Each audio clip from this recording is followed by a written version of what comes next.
और खुद जब मांझी जी माननीय मुख्यमंत्री थे उस वक्त कहीं पर गए थे तो मंदिर धुलवाया गया था। चिराग पासवान के सांसद ने आरएस भट्टी को लेकर क्या कुछ कहा, जीतनराम मांझी को लेकर क्या कहा, तेजस्वी यादव पर क्या कहा, क्रीमी लेयर पर क्या कुछ कह रहे हैं, तमाम चीजों पर अपनी राय रख रहे हैं। तो आइए सुनवाते हैं आपको।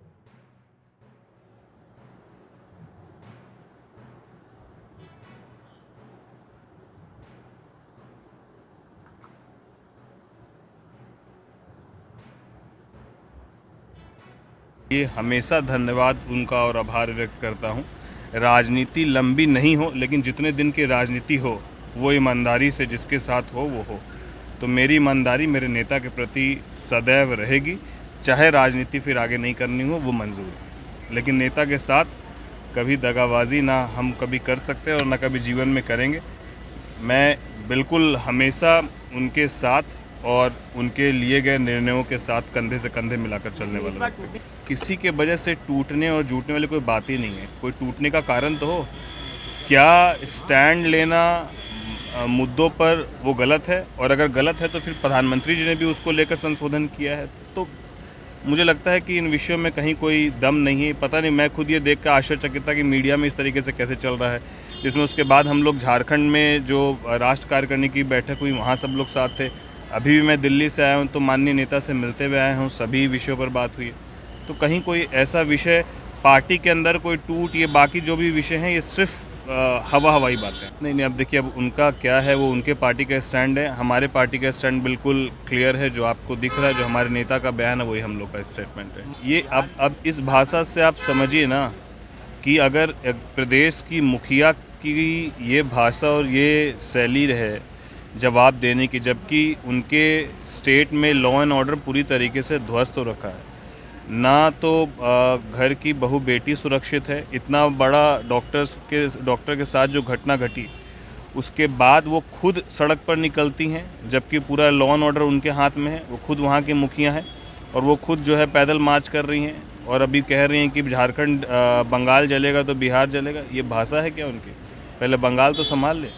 नहीं, मुझे लगता है कि हम लोग मांझी जी को बतौर गार्जियन और अभिभावक मानते हैं, और पता नहीं, मैं ऐसा सुना नहीं हूँ कि जो शब्द और शैली आप बोल रहे हैं कि उन्होंने कहीं कही है, और अगर कहीं भी उन्होंने कहीं है तो मुझे लगता है कि वो अभिभावक हैं। इन चीज़ों पर उनको मंथन करना चाहिए और चीज़ों को समझते हुए ही आगे के विषय को रखना चाहिए। कोटे के अंदर कोटे की जो बात की गई है आरक्षण को लेकर, उसको आपकी पार्टी कैसे दे? नहीं, हमारी पार्टी का स्टैंड, हमारे नेता ने पूरी स्पष्टता से कहा कि ये क्रीमी लेयर वाला जो विषय है वो हमारे नेता ने उसको लेकर पूरी टिप्पणी कर दी है। उन्होंने कह दिया कि ये छुआछूत वाली बात है, तो यहाँ पर क्रीमी लेयर वाला कोई विषय ही नहीं रह जाता है। और खुद जब मांझी जी माननीय मुख्यमंत्री थे उस वक्त कहीं पर गए थे तो मंदिर धुलवाया गया था। तो ये विषय तो हमारे नेता ने पूरी तरीके से स्पष्ट कर ही दिया। नहीं, अच्छे ऑफिसर्स की सूची वही बता दें कि कौन अच्छे ऑफिसर्स हैं। अब डीजीपी जो खुद पुलिस मुख्यालय के सर्वा हैं बिहार के, उनको कोई काम करने से कैसे रोक सकता है? आखिर डीजीपी से ऊपर कौन फिर पदाधिकारी है?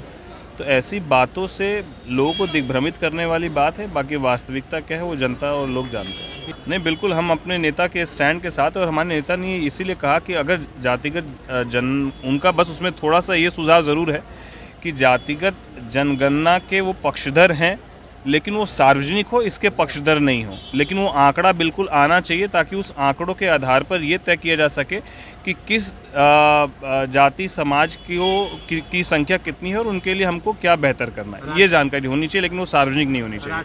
खैर, उनके विषय पर हम कुछ बोलना नहीं चाहते हैं। वो इसी तरीके से जो बोल रहे हैं, वो कौन बोल रहा है और बिना कोई हाथ पांव वाली बातों पर क्या ही जवाब दिया जाए। ये जांच का विषय है। मुझे लगता है कि इसको लेकर सरकार तत्पर है। मेरी नज़र में ये जहन में जानकारी आई थी, और ये जांच के बाद ही स्पष्ट हो पाएगा क्या है, कौन कह रहा है ये। नहीं, ये उनके तो बहुत सारे आरोप।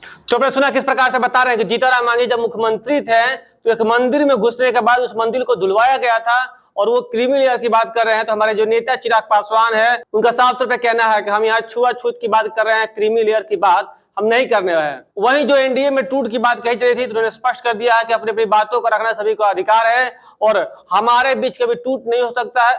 हमारे प्रधानमंत्री जो है नरेंद्र मोदी, उन्होंने भी अपनी बातों को रखा है और संशोधन करने की बात कही है। तमाम चीजों पर किस प्रकार से अपनी बातों को रख रहे थे आपने सुना, चाहे वो जीतनराम मांझी हो, आरएस भट्टी हो या तेजस्वी यादव को लेकर, सभी चीजों पर उन्होंने बखूबी अपनी बातों को रखने की कोशिश की है।